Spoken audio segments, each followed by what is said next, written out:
morning, here's Vanessa. Today I am making Schnitzel Benedict, and what I'm using is chicken thighs, which are amazing. Put them between two plastic foils or plastic wraps and pound them down.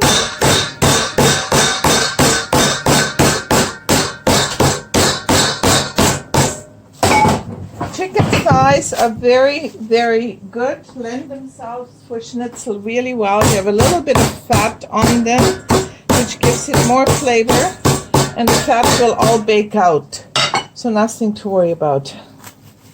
I'm trying to do this here while I'm actually cooking breakfast. So salt, Himalaya sea salt on top, and then a little bit of pepper. And the Austrian schnitzel is not a deep fried affair.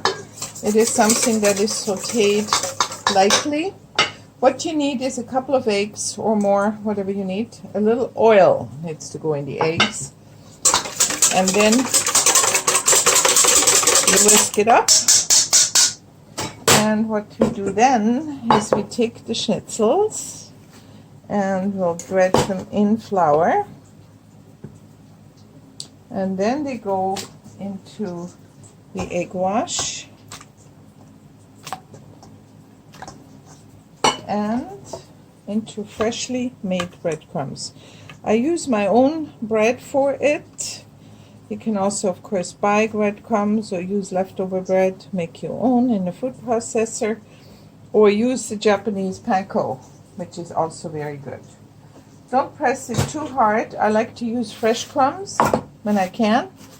When I can't do it. Very simple. So here we have flour, and we have eggs, and we have breadcrumbs. Okay, so I'm going to finish this, and then we will talk further. Back here at my stove, and I have a nice cast iron pan. Heated the pan up first. Always have to heat up the pan first. Then put your oil in. There's a little bit of oil in here. Now I'm going to add a good stick of butter to this here. And you watch the butter foaming up.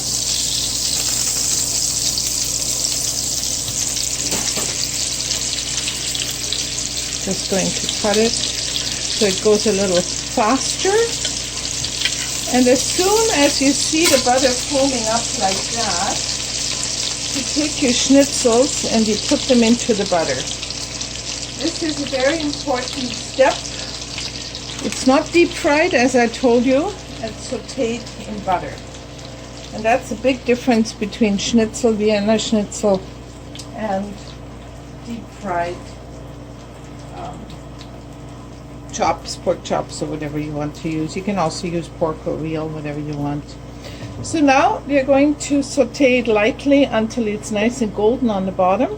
Then we're going to turn it around, turn the heat down, put a lid on, and let it finish.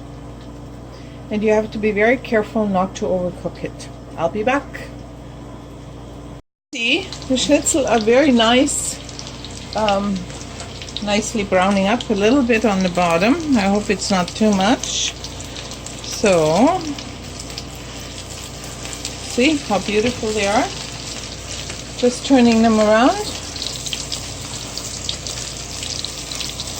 This almost had a little too much, but it's going to be okay. So now I'm turning the heat off because the schnitzel is very thin, so it will cook through. Plus, the cast iron pan is holding a lot of heat.